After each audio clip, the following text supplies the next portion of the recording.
नमस्कार, आप देख रहे हैं ब्रेकिंग बिहार। मैं सुमन कुमार आपके साथ। देखिए, मौजूद हूं अभी राज्यपाल भवन के सामने में। जी हाँ, जन सुराज के राष्ट्रीय अध्यक्ष उदय सिंह, जन सुराज के प्रदेश अध्यक्ष मनोज भारती और किशोर कुमार मुन्ना, ये सभी लोग राज्यपाल को ज्ञापन देने के लिए आए थे।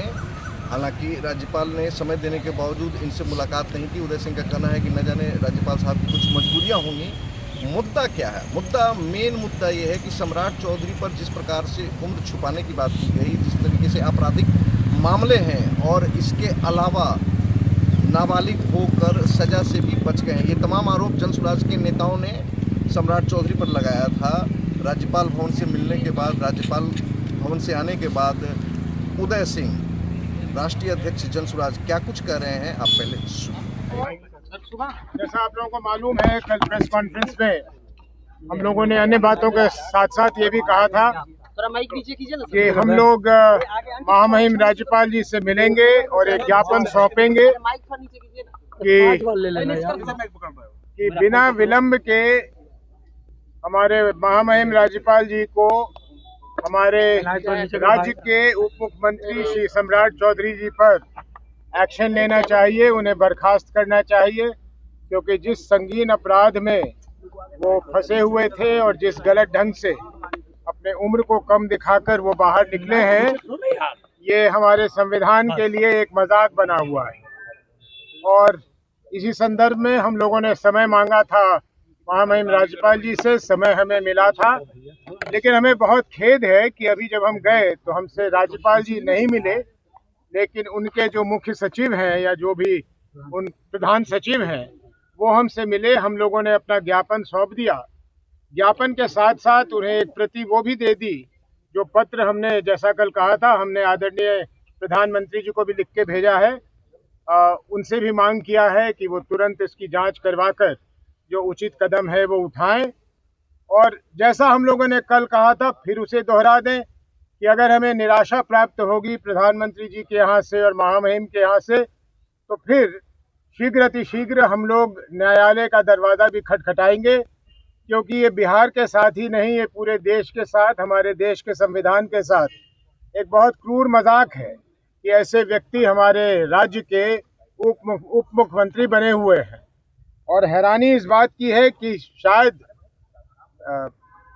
अनजाने में हमारे देश के आदरणीय गृह मंत्री जब आते हैं तो उनके साथ सम्राट चौधरी साहब घूमते हुए दिखे जाते हैं।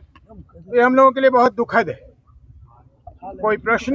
नहीं, राज्यपाल ने समय दिया था मिलने के लिए, समय नहीं मिले, और कोई बाध्यता होगी या उन पे कोई दबाव होगा, नहीं मिले, लेकिन कोई बात नहीं है, नहीं मिले, फिर भी हम लोगों ने अपना जो ज्ञापन देना था दे दिया। और मुझे कोई संदेह नहीं, हमें कोई संदेह नहीं कि उन्हें वो ज्ञापन सौंप दिया जाएगा और उन्हें मौका मिलेगा कि उसमें जो लिखा हुआ है उसको वो पढ़े और पढ़ के जो उचित कार्रवाई है वो करे। नहीं करेंगे तो जैसा हमने कहा कि फिर हम न्यायालय का दरवाजा खटखटाएंगे। महामहिम तो सबसे मिलते हैं, आम खास सबसे, आपसे क्यों नहीं मिले? पूर्व सांसद। चलिए, हो सकता है कि हम लोगों में कोई और ज्यादा खास बात हो कि नहीं मिलना चाह रहे हो, तो कोई बात नहीं। अच्छा, ज्ञापन सिल्कीराज मामले को भी लेकर भी था जी? नहीं, ज्ञापन में हमने सिर्फ जो मांग किया है वो किया। सरकार कुछ इस पे लेगी? इस सरकार से तो उम्मीद नहीं है, लेनी तो चाहिए, लेकिन हमें केंद्र की सरकार से बहुत भरोसा है, केंद्र की सरकार पर भरोसा है। और खास करके आदरणीय प्रधानमंत्री जी जो स्वच्छता की बात करते हैं हमेशा सार्वजनिक जीवन में, उन पे तो हमें बहुत भरोसा है कि वो कुछ न कुछ कार्रवाई करेंगे। उनको भी ज्ञापन देंगे? उनको तो प्रधानमंत्री जी को भेज दिया जी।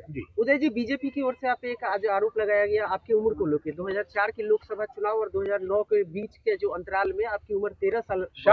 शायद वो उसको मिलाना चाहते हो सम्राट चौधरी जी की उम्र से। तो मैं जरा साफ कर दूं कि हमारे यहाँ नियम ऐसा है कि जिस समय आप नामांकन भर रहे होते हैं तो वोटर लिस्ट में जो आपका नाम और उम्र होता है, चाहे वो सही या गलत, आपको उसी को लिखना पड़ता है। अगर उसे आप बदल देंगे तो आपका नामांकन रद्द कर दिया जाएगा।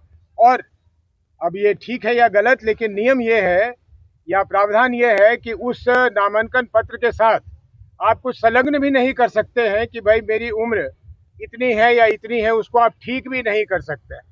लेकिन उम्र कोई गलत लिखे, ज़्यादा बढ़ा के लिखे या कम लिखे, उसके पीछे कोई मोटिव होना चाहिए। तो उदय सिंह को 44 या 54 या 64 लिखने में उनके लिए कोई उसमें लाभ और हानि का सवाल नहीं था। मुझे कोई कॉम्पिटिटिव एग्जाम नहीं देना था, जिसमें मैं अपना उम्र कम कर दूं तो मैं कॉम्पिटिटिव एग्जाम में बैठ जाऊं, या कहीं मुझे कुछ प्राप्त नहीं करनी थी, तो जो जिस समय वोटर लिस्ट में था वो मैंने नामांकन पत्र में दे दिया। अपने को नाबालिग साबित नहीं करना था। नहीं, नाबालिग साबित नहीं करना था, कहीं भी एडमिशन नहीं लेनी थी, कहीं जाना नहीं था और जेल से बाहर भी नहीं निकलना था। जैसा कि आपने सुना, स्पष्ट तौर से उनका कहना है कि हमने समय लिया हुआ था, उसके बावजूद राज्यपाल साहब से हमारी मुलाकात नहीं हो पाई। लेकिन जिन भी मुद्दों पर हम सम्राट चौधरी को घेरना चाहते हैं, उन मुद्दों का हमें जवाब चाहिए और अब देखना है कि आगे क्या कुछ होगा। हालांकि जब उनसे ये पूछा गया कि उम्र छिपाने की बात जहां तक है, तो आप पर भी आरोप भाजपा ने लगाया है कि आपने भी 2 अलग अलग लोकसभा चुनाव के समय अपनी उम्र अलग अलग बताई। इस पर उदय सिंह का कहना था कि देखिए, इसमें हम कुछ नहीं कर सकते हैं और जो भी निर्वाचन आयोग की जो लिस्ट होती है उसको अक्षरशः हमें पालन करना पड़ता है, चाहे वो सही हो या गलत हो। इस पर आपकी क्या प्रतिक्रिया है, कमेंट बॉक्स में जाकर जरूर दर्ज करें। तब तक ले दे इजाजत, नमस्कार।